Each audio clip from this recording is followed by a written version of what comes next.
Friends, welcome to our channel. நான் உங்கள் Hema ரேக்கி master, life coach and tarot ட்ரீடர். இன்றைக்கி நம்ம வந்து 18ஆம் படி கருப்பசாமி அவங்களோட பிளெஸ்ஸிங்ஸ் பார்க்க போகிறோம். ஓகேவா? இந்த ரீடிங் பார்க்கறதுக்கு முன்னாடி 18ஆம் படி கருப்பசாமிக்கு கமெண்ட்டில் தேங்க் பண்ணுங்கள். ஒரு சின்ன லைக் கொடுத்துட்டு வாங்க. உங்களுக்கு என்ன கைடன்ஸ் பிளெஸ்ஸிங்ஸ் கொடுக்குறாரு அப்படின்னு பார்க்கலாம்.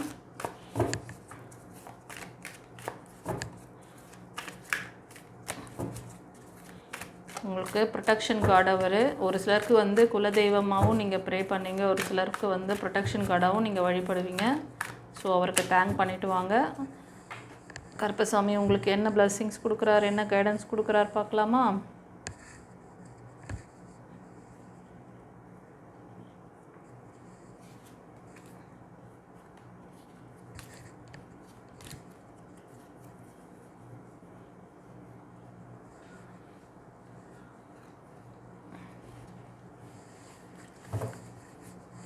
உங்களுக்கு இந்த ரீடிங் பார்க்குறவங்க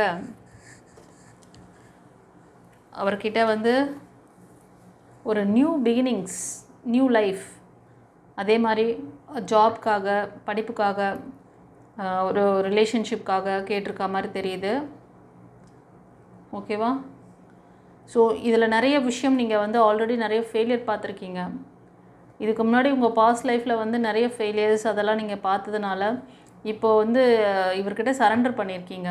நீ தான் எல்லாம் பார்த்துக்கணும். அதே மாதிரி சில பேர் வந்து சுப்பிரமணிய சுவாமி, செந்தில் ஆண்டவரை வந்து ப்ரே பண்ணுறீங்க. ஓகேவா? 2 பேருமே வணங்குறீங்க. உங்களுக்கு என்ன ஒரு ஆப்பர்ச்சுனிட்டி தர போகிறாங்க, என்ன பண்ண போகிறாங்க அப்படின்னு சொல்லிட்டு உங்களுக்கு ஒரு இது இருக்குது. ஓகேவா? சில பேருக்கு வந்து உங்களோட ரிலேஷன்ஷிப்பில் வந்து நிறைய ஸ்ட்ரகிள் ஃபேஸ் பண்ணியிருக்கீங்க. அது வந்து ஒரு டாக்ஸிக் ரிலேஷன்ஷிப்பாக இருக்கிறதுனால நிறைய ஃபெயிலியர்ஸ் வந்து நீங்கள் 2-3 ஃபெயிலியர்ஸ், மோர் தென் 2 ஃபெயிலியர்ஸ் கூட பார்த்துருக்கீங்க. அதனால் எனக்கு இனிமேல் வர லைஃப் நல்லபடியாக இருக்கணும், என்னை வந்து இந்த டெவில் இதிலேருந்து என்னை ப்ரொடெக்ட் பண்ணு, எனக்கு வந்து இந்த மாதிரி ஒரு நெகட்டிவிட்டிஸ்லாம் நிறைய இருக்குது. சில பேருக்கு நெகட்டிவிட்டிஸ் அதிகமாக இருக்குது. உங்களோட love life or married life, most of love life வந்து இந்த மாதிரி இருக்கும். சில பேர் வந்து மேரேஜ் லைஃப்லேயும் அதை ஃபேஸ் பண்ணிவிட்டு இப்போ வந்து நீங்கள் வந்து ஒரு டிவோர்ஸ் வாங்கிட்டு சிங்கிளாக இருக்க மாதிரி தெரியுது. இது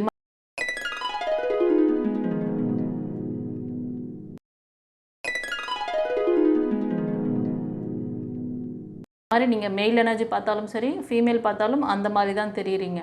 ஒரு சிலர் வந்து உங்களோட பிரேக்கப்பில் இருக்கீங்க, இவர்கிட்ட வந்து அந்த பிளெஸ்ஸிங்ஸ் கேட்குறீங்க. கண்டிப்பாக அது வந்து உங்களுக்கு அந்த மாதிரி ஒரு நல்ல ஒரு வைப்பில் பாசிட்டிவான ஒரு பர்சன் உங்களுக்கு வந்து உங்கள் லைஃப்பில் வரப்போகிறாங்க. அந்த கிஃப்ட் உங்களுக்கு கண்டிப்பாக இருக்குது. ஓகேவா? ஒரு ப்ரப்போசல் இருக்குது. உங்கள் லைஃப் நல்லபடியாக அமையும். எப்படி நீங்கள் மேனிஃபெஸ்ட் பண்ணிவிட்டு, எப்படி நீங்கள் வந்து ஒரு ஆத்மார்த்தமாக அவர்கிட்ட நீங்கள் வந்து இதிலேருந்து எங்களை வந்து காப்பாற்றணும் அப்படி சொல்லி இது மாதிரி ஒரு நல்ல லைஃப் எனக்கு வேணும்னு சொல்லி கேட்குறீங்களோ அந்த மாதிரி கொடுக்குறேன் அப்படின்றாரு. ஒரு சிலர் படிப்புக்காக இருக்கும், ஒரு சிலர் ஜாப்க்காக கேட்பீங்க. ஆப்பர்ச்சுனிட்டிஸ் நிறைய வரப்போகுது. ஸோ உங்களுக்கு அதில் வந்து நீங்கள் தான் செலக்ட் பண்ணணும். மோர் தென் 2-3 வந்துச்சுன்னா எது உங்களுக்கு பெஸ்ட்டாக இருக்கும், எதாவது ஒரு கன்ஃபியூஷன் இருந்ததுன்னா நீங்கள் வந்து டிவைன் பாத் சேனலில் காண்டாக்ட் பண்ணுங்கள். ஸ்க்ரீனில் தெரியுற அந்த நம்பருக்கு, அது வந்து வாட்ஸ்அப் நம்பர். உங்களுக்கு இன்கேஸ் மோர் தென் ஆப்பர்ச்சுனிட்டிஸ் வருது, இப்போ ஒரே நேரத்தில் ஒரு 2-3 பேர் ப்ரப்போஸ் பண்ணுறாங்க, ஒரே நேரத்தில் ஒரு 3 கம்பெனிலேருந்து இன்டர்வியூ வருது, இது வந்து பெஸ்ட்டாக இருக்கும்.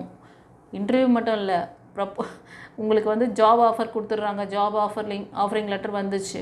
நீங்கள் வந்து எதில் போனால் நமக்கு பெஸ்ட்டாக இருக்கும், ஃப்யூச்சர் நல்லாயிருக்கும், சூஸ் பண்ணுறதுல ஒரு கன்ஃபியூஷன் வருதா? ஸோ அந்த கன்ஃபியூஷன் ஏதாவது இருந்ததுன்னா கண்டிப்பாக டிவைன் பாத் சேனலில் காண்டாக்ட் பண்ணுங்கள். உங்களுக்கு எந்த இடத்துல உங்களுக்கு க்ரோத் நல்லாயிருக்கும், அதே மாதிரி திருமணத்துக்காக ட்ரை பண்ணுறீங்க, இந்த மாதிரி ஒரு நல்ல ஒரு யூனியன் உங்களுக்கு வேணும்னு நினச்சிங்கன்னா உங்களோட ஜாதகத்தை பார்க்குறீங்களோ இல்லையோ, உங்களோட ஆரா அவங்களோட ஆரா மேட்சிங் இருக்கா அதை செக் பண்ணுங்கள். அந்த மாதிரி இது கூட உங்களுக்கு நான் வந்து சரியான இது வந்து ஒரு கர்மா ரிலேட்டடாக, இல்லைனா இது வந்து ஆரா மேட்சிங் இருக்கா, இந்த சோல் கனெக்ஷன் எந்த மாதிரி ஒரு டைப் அப்படிங்கிறதெல்லாம் நீங்கள் தெரிஞ்சுக்கிட்டு மூவ் ஆன் பண்ணுங்கள். அப்புறம் உங்களுக்கு ஆனால் இந்த ரீடிங் பார்க்குறவங்க நிறைய ஃபெயிலியர்ஸ் பார்த்துருக்கீங்க, நிறைய விஷயம் நல்லா உங்களுக்கு கிடைக்கிற மாதிரி இருக்கும், ஆனால் எல்லாமே காணல் நீராக தெரியும். அது மாதிரி நிறைய அனுபவிச்சிருக்கீங்க. ஸோ மறுபடியும் ஃப்யூச்சரில் அப்படி வராமல் பாதுகாத்துக்கோங்க. ஸோ உங்களுக்கு இதில் ஒரு பிளெஸ்ஸிங்ஸும் கொடுக்குறாரு, உங்களுக்கான கைடன்ஸையும் கொடுத்துட்டாரு. ஓகேவா? சரி, இந்த ரீடிங் எப்படி இருந்ததுன்னு சொல்லிட்டு கமெண்ட்டில் பதிவிடுங்க. தெரிஞ்ச ஃப்ரெண்ட்ஸ் அண்ட் ஃபேமிலிக்கு ஷேர் பண்ணுங்கள். God bless you. குருச்சரணம்.